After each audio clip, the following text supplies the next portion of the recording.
Hello, good afternoon, everybody. Welcome to this Sub-Saharan Well Intervention Seminar.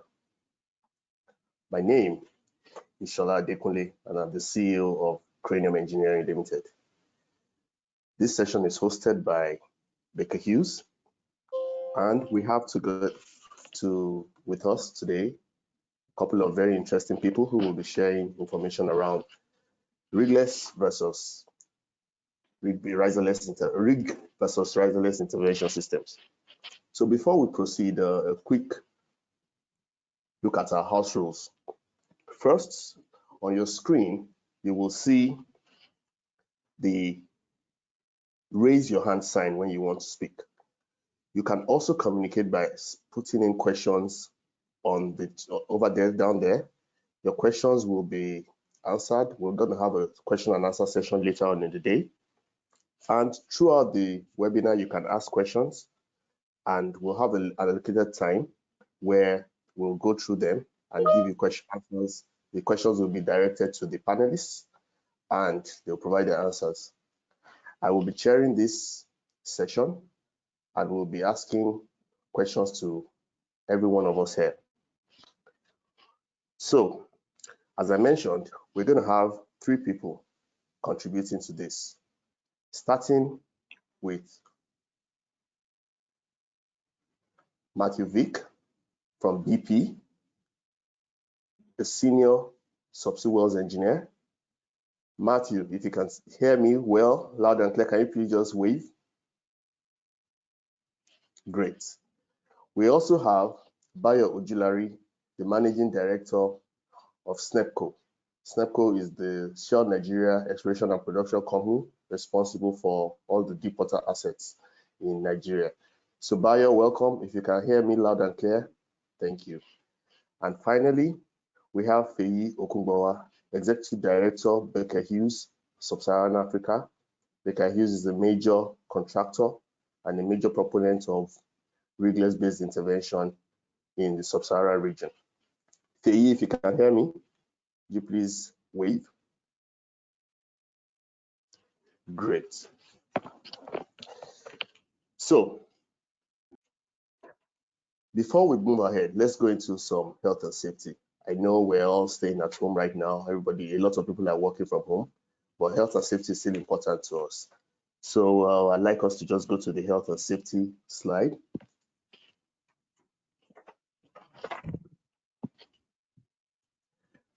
Today's topic is emergency evacuation. Now, this may seem like one of those things that we only do when we're in the office, but working from home is something we also should consider.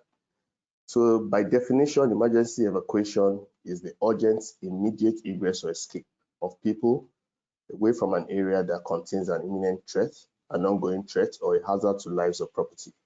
And we're talking about evacuation from buildings, cases of fire, or to large-scale evacuations of even cities when there's a flood coming on of large fire. And there are a number of elements which I'd like us to consider when we talk about an action plan for emergency evacuation. And as we go through this, I'd like us to think about it from not just the workplace, but also how it applies to you, whether it's in your apartment block or in an estate where you live or in a hotel where you're staying. And the first one is to consider the situation. What type of hazards could actually occur? What kind of emergencies could occur wherever you are? The next one is to look at the corrective action that you need to take once you've determined those types of hazards. And of course, you must tell your workers and your family members where you all should gather in the case of an emergency. This is what you call the designated muster areas. It should be safe, and you need to verify the routes to those places to make sure that nobody has put in some sort of obstacle along the way. And you should do this frequently. And that also means taking a walk through your evacuation route once in a while. And of course, you need to account for everybody. You need to make sure that everyone who is in the building is outside so that you would help the first responders if necessary to do their counts.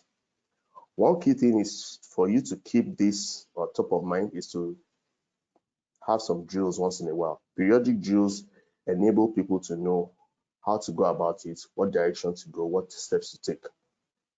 And of course, you need to critique your drills in order to make your plans better. And we'd also like to say that you should keep reviewing plans regularly, depending on how often changes occur to your environment. And right there on the right is an example of an emergency evacuation map. And you can see the exits over there in green. So thank you. That's it for our safety moment. So let's proceed into the presentation. And we'll start with some scene setting to kind of bring us all to give us some background of how the light well intervention or riserless well intervention space has progressed. So riserless well intervention actually started in the North Sea in the late 80s. So that's quite a while back. And since then, it's grown. It's now a very mature technology, and it's a recognized intervention method. And we've had well over 1,000 wells that have been intervened over the world across this 30-year period. So how did this happen? The first thing to consider is the riserless light well intervention system actually is a cost-effective method of intervening in deepwater subsea wells from a fit-for-purpose vessel without the use of a riser, compared to using a rig and a riser system. Hence, the topic of today is rig or riserless in sub-Saharan Africa. We're asking if it's a no-brainer. Is it something that we should have been doing all the while? Is it something that is new? Is it something that we're not doing enough of? And that's why we're here. Now, the reason, what makes riserless well intervention so interesting is because of the higher operating efficiency and lower spread rates versus a rig. So you have a much lower cost per intervention compared to a semi-sub with a rig-based intervention. And this lower cost enables the operator to perform much larger numbers. And I believe that Bayo will tell us about it from a business perspective when he talks about how operators rank wells and interventions. So it enables operators to perform a higher number of interventions, switching from a reactive intervention mode where things have gone wrong and they need to come in, to a proactive use of well intervention to increase and optimize production and maximize value from the assets. And one of the early adopters, Statoil, formerly Statoil, now Equinor, has performed approximately 500 subsea light well intervention campaigns on subsea light well intervention wells since the year 2000. So to them now, it's an operation that is routine, that they can kick in very quickly. The vessel required, you could use a vessel of opportunity instead of waiting for months, sometimes years to get a rig. And for them, it's ongoing operational performance efficiency of activity that gives them value from each of their assets. So having said this, I'm going to start by asking the panel members some questions. And I'll start with Matt. Matt, you work for BP. You've done quite a number of interventions in Angola. And BP seems to be very active in the riserless light well intervention space. So can you tell us, has there been a shift in BP? How do you see it continuing and growing? And what has been the highlights, lowlights based on your experience? What are the benefits that you've seen? Yeah, absolutely. So BP has been, we have a long history as well, starting in the North Sea with riserless light well intervention. And then starting a couple of years back, we did some of our very first deep water riserless in Angola. That was a very successful campaign for BP, and that success has spread. We're now in our second riserless campaign in the Gulf of Mexico. So across the world right now, BP is pushing into more and more riserless interventions for many of the points you just mentioned. It is highly capable, and as E-line tooling and wireline tooling grows more capable, so does riserless. You're only depending now is really on what kind of tools can you convey into the well. It is more efficient and lower cost in general. Also, a big part of it too is the ability with Riserless intervention. A lot of it has now become almost like a turnkey contract. You can have one contract or one supplier provide the entire system between vessel, Riserless intervention. It takes a lot of the effort and emphasis off the operator having to mobilize a rig, and then we also mobilize an intervention system. We also mobilize a riser pipe. We also mobilize a wireline system. So instead of the operator having to manage 15 vendors for an intervention campaign, it takes it now where we have a lot of our suppliers are really stepping into that realm and succeeding in managing the operation themselves. So whether both in Angola and in the Gulf of Mexico, we've gone to a single supplier solution where our main intervention supplier, be that a Baker Hughes or an Oceaneering or a Helix, they are maintaining all the sub vendors and really allowing a lot of flexibility, speed, and efficiency in executing this work. And we've been able to do a very large number and variety of operations between reactive, including milling through failed valves, punching holes in failed sleeves, water shutoffs, acid simulations, production enhancement. It's been extremely flexible for us and really provided a lot of opportunity at lower cost and quicker turnaround time than having to mobilize a rig with an intervention riser. Thanks a lot, Matt, for that quite insightful view. And just putting us back to the slide, Matt, can you tell us what this slide tells the audience in a summary, please? Yes, sir. Just it's kind of showing a transition from your, I guess we can call it like your lightest and easiest intervention up into on the left towards your more heavy duty intervention at increasing cost to the right. So when you think about some of your simplest interventions, that would be a fluid hydraulic intervention, just pumping bullheading a stimulation into the well, which we've successfully done on vertical trees to the top of the tree, on horizontal trees to the choke. So it requires the least amount of equipment, the least amount of invasive intervention on the well. Then moving into wireline based riserless systems, where if you need to do downhole work such as production logging or tubing punches or setting deep plugs, where you can still do it without a riser.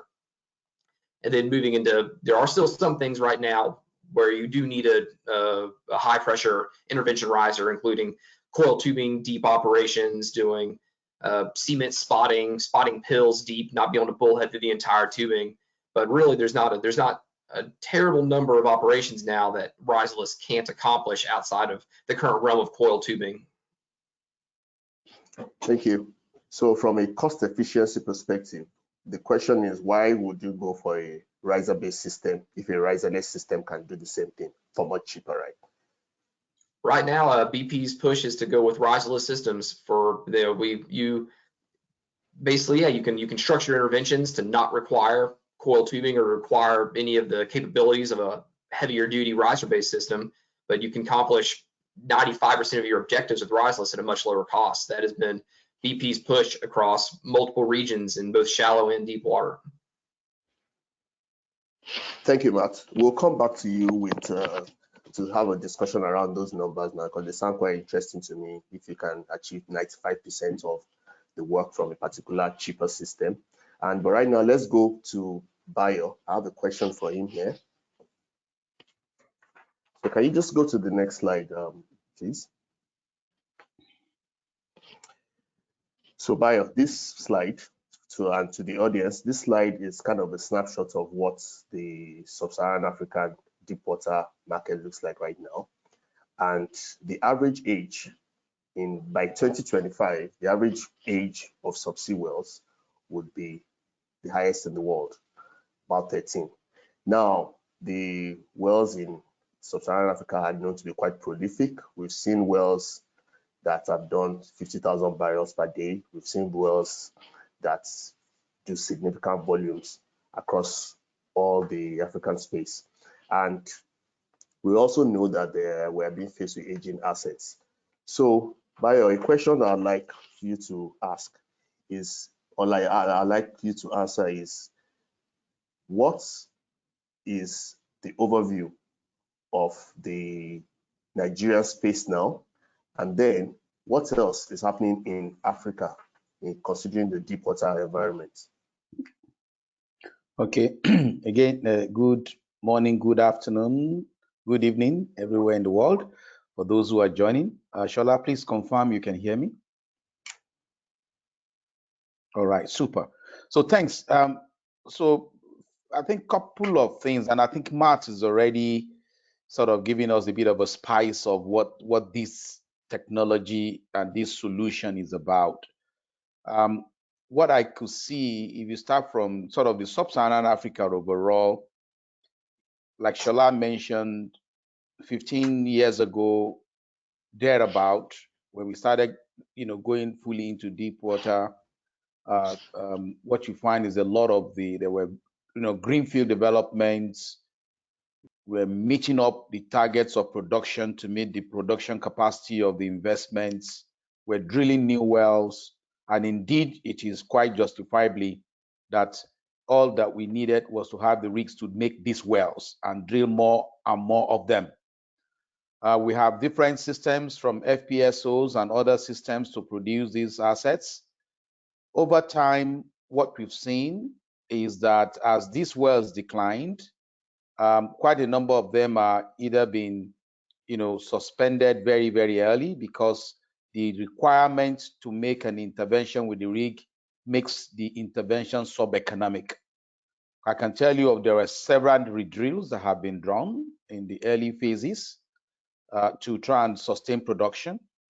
The 50,000 barrels per day wells are no longer very much in play now. Most of the wells being drilled these days are, significantly lower rates.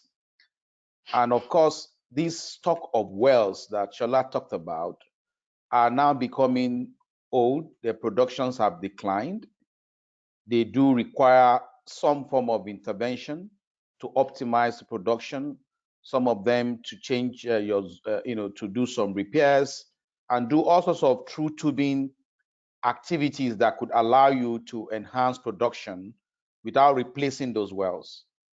Now, the challenge is that for some of those activities we've done with rigs, I think in sub-Saharan Africa, in Nigeria in particular, about 2 years ago, we already began to venture into using riserless interventions to do some work. But again, that was, it took a while to pull that together. And I will tell you that we're probably covering maybe less than 5% of the opportunities at the moment. Now, a couple of things I'd like us to just keep in mind. Majority of our deep water developments requires us to drill oil producers as well as water injectors. And in some cases, we also inject gas in some of the developments. Now, the dimension of the opportunities on the producers are cases where the producers have declined. They require some minor, not so major repairs to sustain production before the wells reach abandonment. Some of them refracts and a few things that Matt has outlined. The other one I like us to keep in mind are our injectors. Majority of the time, we have to inject as much water to produce almost equal volume of oil, 1-to-1, because in turbidite reservoirs, you need to sustain pressure. So think about interventions in injectors whose value are as good as the oil producers. And these are mainly water injection, and we do have a couple of gas injection. Now, that's the first thing I'd like to leave with you. The second thing is what we talked about, production decline. Before, as you know, in the deep water, your production decline, depending on the offtake levels, is natural declines between 10% and I would say about 15%. Now, the challenge is that in order to sustain production, we try to drill up wells and do, like I said, rig-based interventions.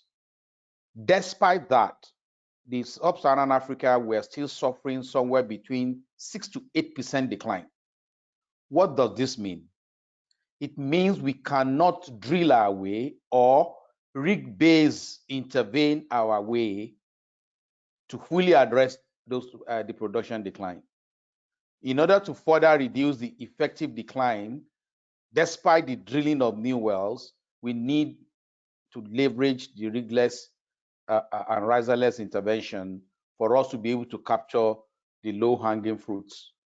So for me, there's a significant opportunity here.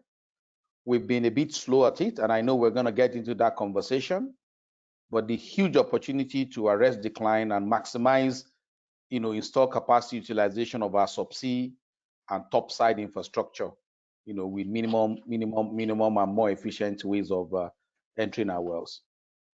So back to you, Shola. Thank you, Bayo. That's very good information, and I believe that there are a lot of people that are quite surprised about the production decline and the fact that you just highlighted that injectors are almost as important, if not as important as the producers themselves, because they help in sustaining production. I would come back to you, Bayo, with some questions regarding some of the things we've talked about, but would like to hear from Feyi as well. So Feyi, quick question for you. From a service intervention company, how do you see the markets and challenges in sub-Saharan Africa today? And how has the service provider base worked on the assumption that well intervention and plug and abandonment projects from local operators will help maintain our local resources and capabilities in this sector? Thank you, Shola. Good morning, good afternoon, good evening, everyone joining. Shola, if you can hear me okay, just let me know. Wave. Am I coming across okay? Okay, fantastic. So first thing, challenge, how am I seeing the region, the market? To be honest, everything that Matt has said, Bayo has said is music to my ears, right, as a service provider, okay? As a company, Baker Hughes, we've made a lot of investments, right, in the light well intervention capability space. That investment is actually not only in sub-Saharan Africa, actually globally, because it's one of the areas of growth that we see in our service offerings, right? The challenge today with SSA, when I listen to Bayo, Matt, I look at the data, the assets out there, installed base, easily installed wells in sub-Saharan Africa, probably in the 300s, right? Live wells. I look at the age, we can see all this data, right? I look at the age, and then I even reflect back on that slide, Shola, that you had on the age of the assets and the aging of the assets, right? I start to get really concerned, which is why we talk about the topic today, right? Why are we not seeing more of this in sub-Saharan Africa? What are the challenges? And that's really what I would like to hear out of Bayo and Matt as we go on into this conversation, right? In 2019, there were some interventions, right? Matt, BP probably did a couple. Nigeria as well, we saw some intervention. 2020, we get it. COVID, a lot of challenges, and the opportunity wasn't there, border closure. But still though, with the aging of the assets and the install base, I still struggle as a service provider to understand why this market, this light well intervention space, is not moving as quickly as it should. So Shola, that's your first challenge. From a service provider perspective, as I said, we've done a lot of investment. Baker Hughes, we have the assets to execute light well intervention in the region, located in the region, right? We, as a wider Baker Hughes, right, and not just OFE, OFS, but as a wider Baker Hughes, we cut across all the equipment that will be required to execute an intervention, your wireline, E-line, all of that is present in the region. We made a lot of investment. We've spent the last 2-3 years training, because remember, one of the value propositions, the main value proposition, apart from the technical capabilities, is also the cost efficiency, right? And cost efficiency comes in many, many dimensions. You know, optimizing mobilization costs, optimizing resource costs, right, in the region for the region. So in those things, we've spent a lot of time the last 2-3 years also training our global staff. So your FSCs and your engineers and people that are going to execute these interventions we've spent a lot of time actually training the region employees as well. So from a Becky Hughes perspective, we've made the investment. We've got people trained and lined up. We'll hit the local content numbers in any of the countries in sub-Saharan Africa. We have the discussions with our customers, but we still struggle. We still struggle. That challenge is, why are we not seeing the uptake of intervention, light well intervention, as much as we should, given the landscape, right? The assets, the aging, and the cost efficiency that we see, right, coming from riserless intervention. Shola, back to you. Okay, thanks, Faye. That's very good information there. Now, I'm going to take some of the things that he said now, and I'm going to push it back to Matt. Matt is an operator, and you are a service provider. So let's test some of the information you just shared with us now. And it ties into what Matt mentioned earlier on when he talked about the efficiency, or rather, he talked about the 95, being able to have a 95% achievement of what a rig-based system can do versus a riserless. And you've also mentioned the ability to do quite a lot of things yourself, Faye. So I just want to ask a quick question. Matt, what are the differences in performance efficiency between a riser-based intervention and a riserless intervention? Yeah, so a lot of that depends on the scope as well, because with a riserless versus a riser base, so you can save a lot, you gain a lot of efficiency in your mobilization and setup. It's less equipment, it's faster to run the equipment, it's faster to test and start the intervention. You lose a little bit of efficiency on some of the actual downhole runs, due to the fact that you're recovering tool strings through open water. On a wireline run by wireline run basis, it is a little bit slower than going through an EDP LRP. Then you regain that efficiency back at the end when it comes time to demobilize from the well and get the vessel off site. So you gain a lot of efficiency on the front end and the back end. You lose a little bit in the middle, but you can optimize your sequence in the middle too, especially with, as riserless systems gain larger and larger lubricators, you could run more tool strings. All of a sudden now you might be able to try to do, what would have taken you 2 runs previously, you can try to combine into 1 run. You can really try to optimize and do a lot of work per run to gain that efficiency back. Okay, and thanks. The other thing too is that even if it does take longer, it's even though if you're not, it might take you, let's say, an extra couple of days, riserless versus riser based, but your spread rate is just lower. So you're willing to accept a little bit of extra critical path time because you're paying less per day for it. So you've got a lot of optimization on the front end. On the back end, you can optimize the number of runs to try to limit the amount of time spent in the well. And then just at the lower spread rate is really where you make your biggest gain. Thanks, Matt.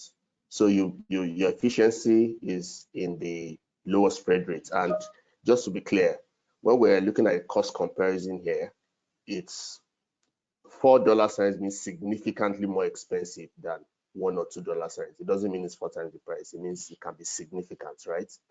That's correct. Excellent. So Bayo, question for you.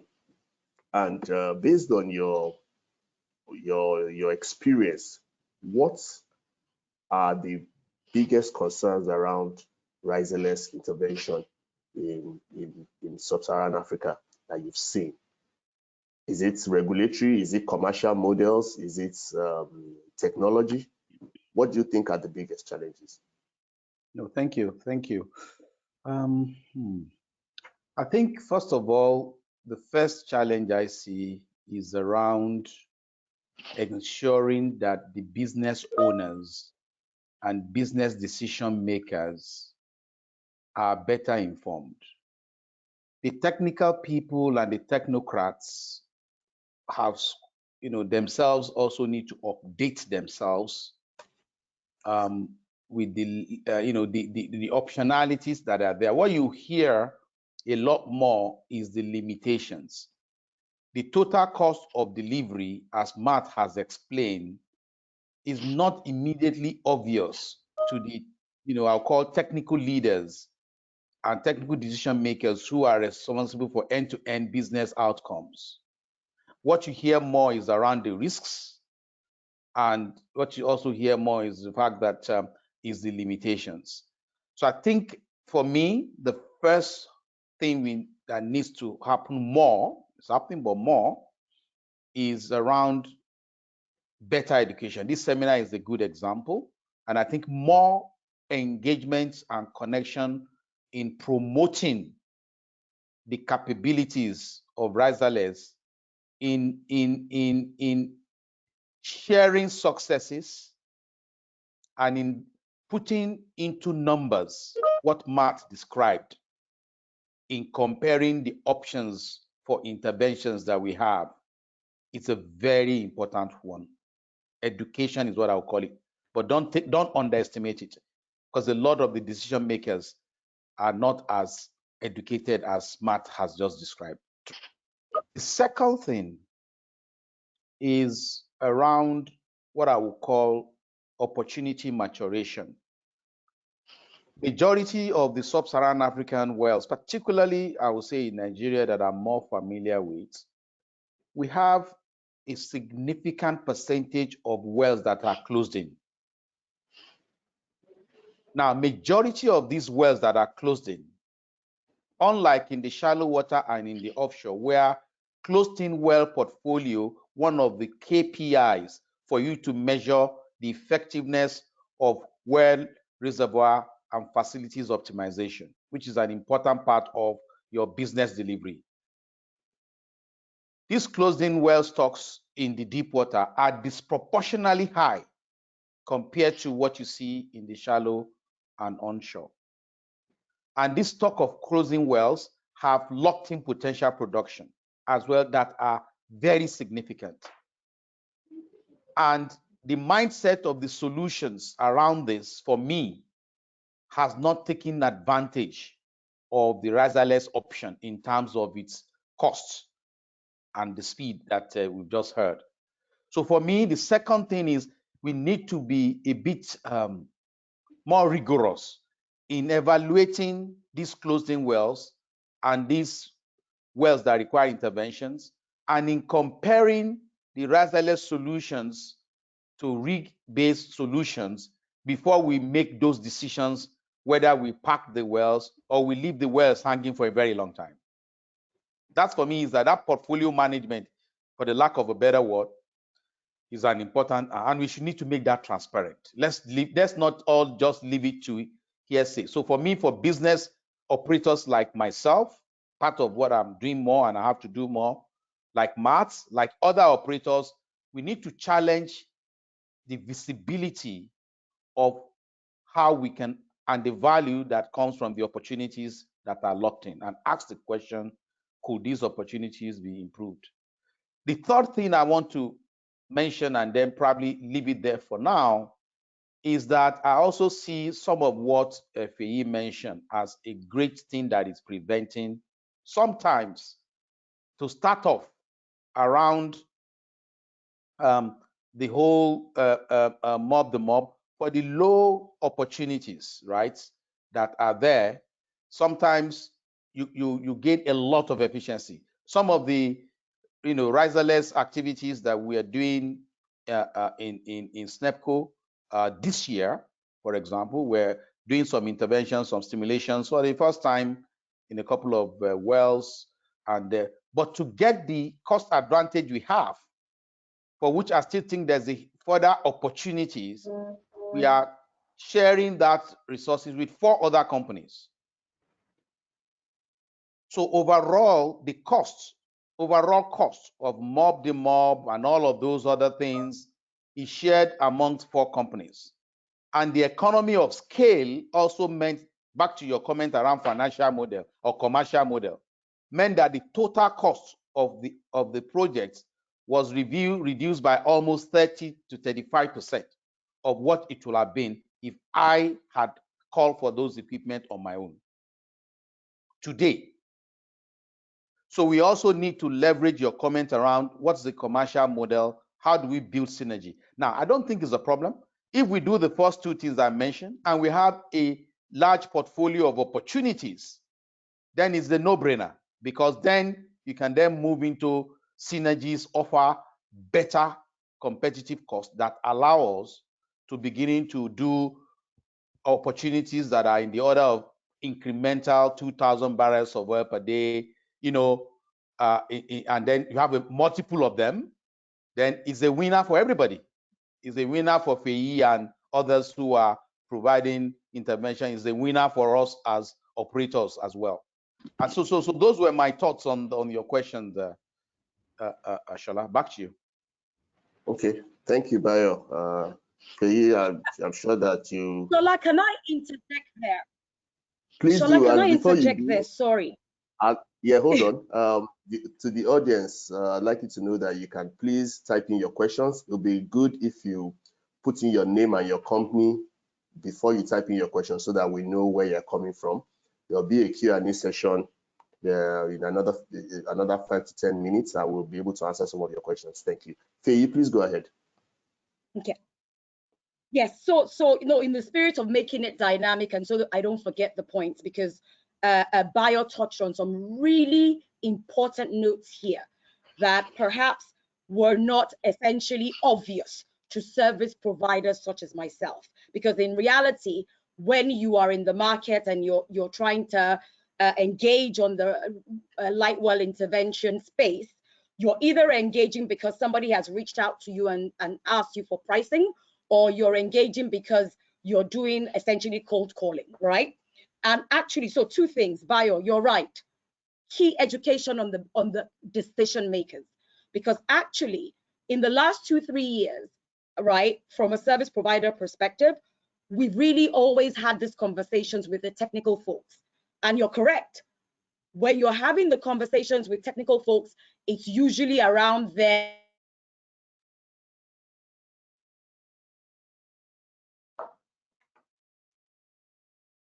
because they're doing the right things. There is no slur on them, right? It's usually around the limitations, this concern, that concern. Sometimes I think the value of the optimum, right, does come across to them as well as it should, and actually then is not relayed back to the business decision maker, who can actually take some value out of it and make some right decisions. So definitely I take that note, right? And to everyone listening, more education here to be done around the riserless situation, the technical specs, and the efficiencies to be had. That's number one. The other two is on the opportunity maturation, and as you said, portfolio management. And what I would say then to you, Bayo, and to Matt as well, and to every operator out there, IOC, NOC, is we need to be strategic. We need to almost become partners in this space, right? Because there needs to be a bit of transparency and working together, because we can help in that journey of opportunity maturation and portfolio management, right? Because you kind of show us what you have and your problems and the dynamics that you're working with, right? And then we can bring the solution and help structure it in a way that actually unlocks some value, maybe even some value, Bayo and Matt, that we haven't even thought about. So education, transparency, and working together. And then lastly, back in the days, we used to have something called, I've heard of, like rig clubs, right? We need to get comfortable with like the vessel club situation, because the optimization really is, as you said, Bayo, is in being able to do a campaign, right, across 3 or 4 companies back to back, using the same assets, the turnkey solution, vessel and all of the equipment, right? Each operator will see a significant cost savings over and above just the savings to execute the campaign, right? But the mob demob, because there sometimes can be the issue, as you said. Do I really want to spend, $500K, $1 million to mob demob assets to intervene on one opportunistic well? Probably not. But if we can work and stack them back to back, again, more value to the operator. So two key points there, Bayo, Matt, thank you. We've noted them down, and we'll make sure that we do our homework and follow up on there. Shola, sorry, back to you. Feyi, thank you, Feyi. I would like Matt to help us a little bit on some insights there. One of the things for me is that I want to say that the collaboration you refer to has to be across the two, even for the element of the business case being promoted or connected with the business leaders in addition to the technical leaders is a collab, because the way Matt presented this based on his understanding is probably the best I have heard in terms of how you see the end-to-end, how you see where you got, limitations limiting you in the middle, what you get from the beginning and the end. It's it makes it so graphic and so digestible that, I do believe the communication cannot just be just from you as well. You need to take in some of the operators' perspectives like Matt and Co. to frame that message in the way that so just the same way we're going to be working on the maturation. I think the messaging has to be a messaging that is sufficiently that includes the perspective of our perspective as operators. Then becomes end to end, and it drives the right impact. I just wanted to make comment there. I'm happy to also get Matt's perspective around how do we manage that, or maybe if he has other thoughts. But that's, for me, it's quite interesting. Back to you. Yeah, thank you, Bio. And you've made some absolutely amazing points as well. I agree with you completely just on the need for management engagement, and even just for sharing the successes. Because one thing too, I believe, at least within BP, we went into Angola, did our first deepwater Riserless campaign, and that was the first domino to set off a chain of it becoming a more standard operation. We were already planning the next campaign, which was supposed to be for 2020, got delayed to 2021 due to extenuating circumstances that we've all seen. But then immediately after the success of Angola, which was a very successful campaign, we planned our first Gulf of Mexico campaign, and then that was, and they keep getting bigger. So our first Gulf of Mexico campaign, 6, 8 wells. All of a sudden now we're in our second campaign in the Gulf of Mexico, it's 20 wells. The numbers keep getting larger and larger just as people see the success, then success breeds success. And it really shows that there's nothing to be feared. Just like in Angola, there was a lot of apprehension being the first person to do something. I wouldn't call it untested because it's extremely mature technology in shallow water, but it hadn't been extended into deep water, where there are a couple of operational intricacies that change. But now you can say that just based on what Shell has done, what Exxon has done, what BP has done in deeper water, this is a standard technology. And also one thing you brought in, Faye, but one of the great things with kind of the shared operator model too is the efficiency you gain doing the same thing over and over and over again. When you look at starting a campaign of wells, the first well might be 18 days, and the second one's 16, and the third one's 15, and the fourth one's 14. All of a sudden, you gain efficiency just from crews that have been repeating it, doing what they do. You see all sorts of little minor efficiencies on the vessel, in the equipment, where people, small learnings add up and add up and add up, and all of a sudden, you can cut off 25% of your operational time from the first one in a campaign to the last one in the campaign. Well, if you're doing 60 wells between 4 operators, as you just move from field to field to field, you've got the same crews working on the same equipment, doing the same thing. You just gain efficiency the whole way. So it's something when we quit thinking of it as a short little, we mobilize, we do a couple wells, we leave as a small mobilize, do it, leave. Well, you lose that efficiency the next time you do it because you've got new crews, you've got new people. When you can really make it into just a standard operation, you see the same thing when we're drilling wells. When you start off drilling, by the end of that campaign, the times are cut in half. And we really have a lot of the same opportunities here, especially if we can work together as operators, where just if that vessel keeps working, it gains efficiency, it becomes safer as the crew knows how to operate the equipment. So you have gains in efficiency, gains in safety, gains in performance across the board just by helping to do it. So just like the first point, your success breeds success. So as we can show to across operators as well, just that this has been done by major operators on large campaigns with very good results, just trying to keep that success moving. Because as I said, like and Bio had an amazing point too, what might not seem like a good intervention opportunity now, well, in a year when efficiencies have doubled and our well times have cut in half, all of a sudden what was previously uneconomical now is economical. So you can just keep on gaining those improvements. Matt, thank you. Fantastic. Good conversation, guys. I've got a question here, and it has to do, and this question is for you, Matt. We all know how safety conscious we are in the oil and gas industry, and that drives our decisions once in a while. So can you please just tell me, based on your experience, what if there are any HSE differences between a rig-based and a riserless-based intervention, and what that could be? For example, regarding the hydrocarbon itself or deployment. Yes, sir. That's a great question. Thank you, Sola. And kind of one of the biggest safety benefits we found in Riserless is that you don't have a direct conduit from the well to surface like you with the riser-based intervention, where you're working live well with hydrocarbons coming all the way back up to your pressure control equipment on the rig floor. You're always working in close proximity to live well hydrocarbons. Whereas with Riserless, you don't bring tool strings back to surface through a hydrocarbon filled riser. The only real hydrocarbons you should see coming back to surface are going to be flushing your lubricator out, but you've got your well shut in. You don't bring hydrocarbons to surface, so your personnel safety is increased there, where you don't have some of the same risks that you would see of, well, if I've got a leak in my pack off or a leak in my grease tubes at surface, well, now I've got gas where my people are and where there's an ignition risk. With a riserless type solution, if I've got a leak in a pack off, there's no risk to personnel, there's no fire explosion risk. So really, you do see some good improvements in HSE, just a reduction in large scale risk, especially if you look at your loss of well control risk, looking at loss of lives on a rig versus not on a riserless solution. Thank you, Matt. Faye, one last question for you, and then we'll go into some of the questions that have been accumulating from the audience.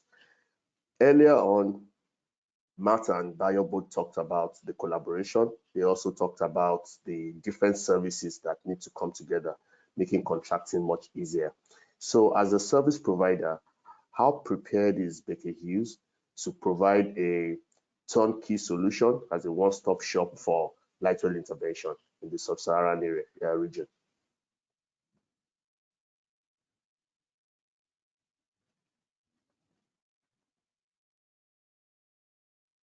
Shall I hope you can hear me okay? I would say, Baker Hughes, we're matured in that journey of turnkey solution, right? Stacks, wireline, your typical spread, right?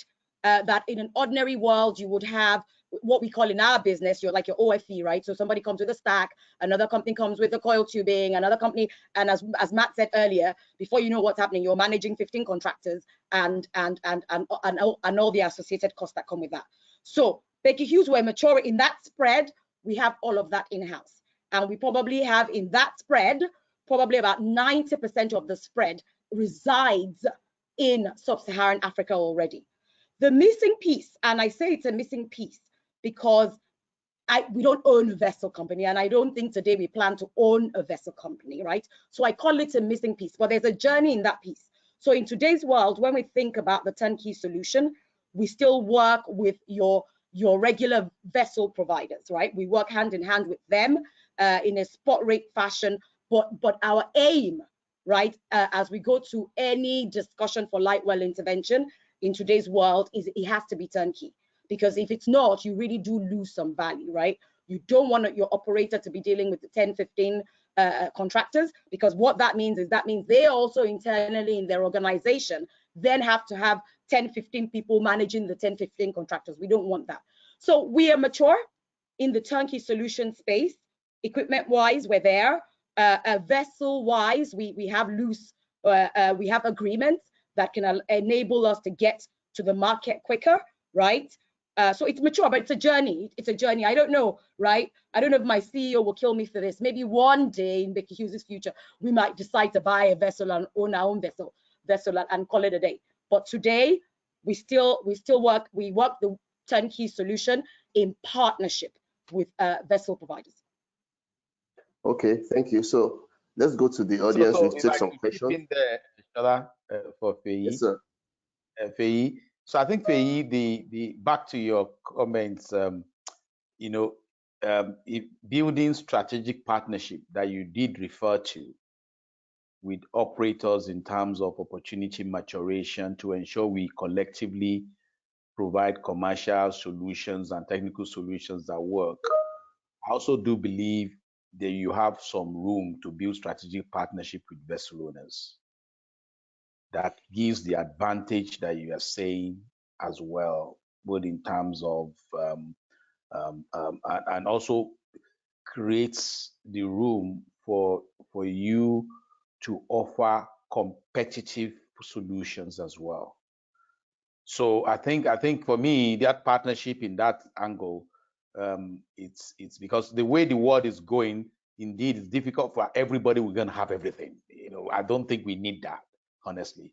But we need to put the energy into that strategic partnership that works, that delivers the value to you as service, but also delivers even more efficient solution to Matt and I and the rest of our colleagues. Okay, thank you, Bayo. I want to take some questions from the audience. There's some very interesting questions here, and I'd like us to try our best to address them quickly. So the first one is to Matt, and it's from Ed, who is one of your competitors, by the way. He says that the BP experience with Riserless intervention has been quite successful.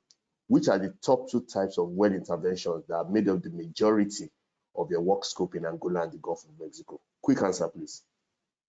Yeah, so in Angola, we've been doing just like Bayou said, water injectors are equally important to producers. So on our first campaign, we did a combination of tubing punches for failed downhole flow control to enable greater water injection into new reservoirs.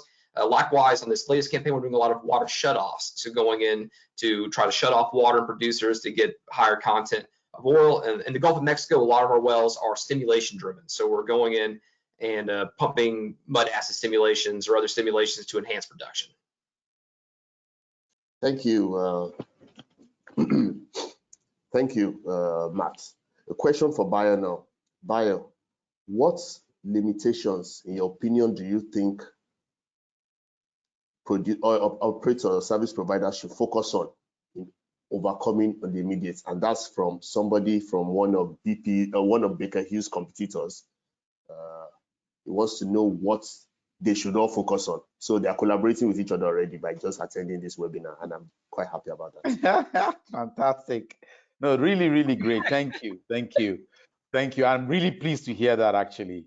So I think that's collaboration, which is call it the Riserless Club that TFE advocated, is a powerful thing.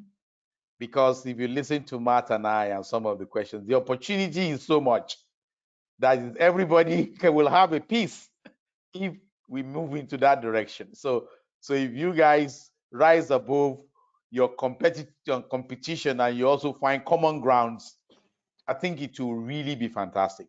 What you should focus on, I think, is a couple of the things that we've talked about. I think is first is working with us to look at those landscape around the areas that makes the most impact. Commercial frameworks that allows us to jointly manage the risks if there are risks, because sometimes because of the apportioning of risks, there may be some risks that we are concerned about, but you are ready to try, but it's not all resolved. And we could talk about how we manage the risks, how we and I'm not advocating this as the only example, but sometimes I've seen cases where, you know, we have a no cure, no pay commercial framework, but we also have a case of a cure and an incentive for attaining a production attainment. So it's a win-win, right? Where you have, it may not be for us, some areas where we haven't ventured into, for example, that we feel, oh, is a huge risk, but you believe as technical people that it's doable, you know, and we can talk about what sort of risk mitigation structure do we have between additional incentives and additional sharing of risk. How can we manage that? And sometimes you'll be amazed how much creativity can come into that when we open that conversations around the risk mitigation option and how we sort of share and bear the risk. So if we can do that in the portfolio space together to really say, look, you know what, whilst managing anti-competition laws on your side and on our side, because we do that too as operators, having generic portfolio review of all the jobs we have in sub-Saharan Africa will be an outstanding piece of work. That we can then say, this is the portfolio, some basic technical requirements for those candidate opportunities with, all the potential upsides that we see. And if we can form that Riserless club that is not just made up of service providers, but also operators who are keen to be part of that club, build that portfolio together with a mandate of what Matt summarized, that if we have a campaign program, we can actually attain almost, additional 50% efficiency, right? That becomes exciting. You'll be surprised how many people want to get on board to really make it happen. So I think those will be my thoughts for now. Maybe more can come later, but and I will probably want to hand to Matt as well to help me out. If you have some other thoughts there, please. No, I think you covered it perfectly there, Bai. I agree with everything you said. Thank you. Okay, so to the audience, if we don't answer your question, the organizers will follow up directly after the webinar. We are not going to be able to take all the questions. We're running out of time. But I'd like to take one extra question now, and maybe another one before we go. And this question is coming from Imon. How do we address the difficulty of modeling production enhancements in older wells? And this is tying to the discussion around value optimization, extracting and sweating that asset, and creaming your well. So that question goes to the two operators here. You can just give me quick answers, please. That would be great. So I said to Matt, go first, please. Okay. Yeah, so I mean, there's been once again, there's just a huge amount of research and thought has gone into these production enhancements, and whether it's just looking at analog wells when it comes to things like stimulations and optimizing your acid treatment. So, like in the Gulf of Mexico, we've got a pretty similar campaign. We've kind of optimized on a field by field basis what treatments seem to work best. So, the first one, as you gain empirical data, you can tailor those solutions to get better and better. So it's just like we mentioned here, that's one more efficiency you gain by doing it more often. Yeah. So I think the other thing I would add to Matt's point is, but what I said about these so-called closing wells, I think we just need to take the inventory of all the closing wells that have not been suspended with potential opportunities behind pipe, and look at it together. Look at the technical solutions with the service providers, and look at what we've got. And out of that, if 25% of that portfolio comes through, it's a winner for everybody. So we need to be pragmatic. Sometimes we might think there's a problem that cannot be solved without even talking to service providers, and we just, dismiss those opportunities.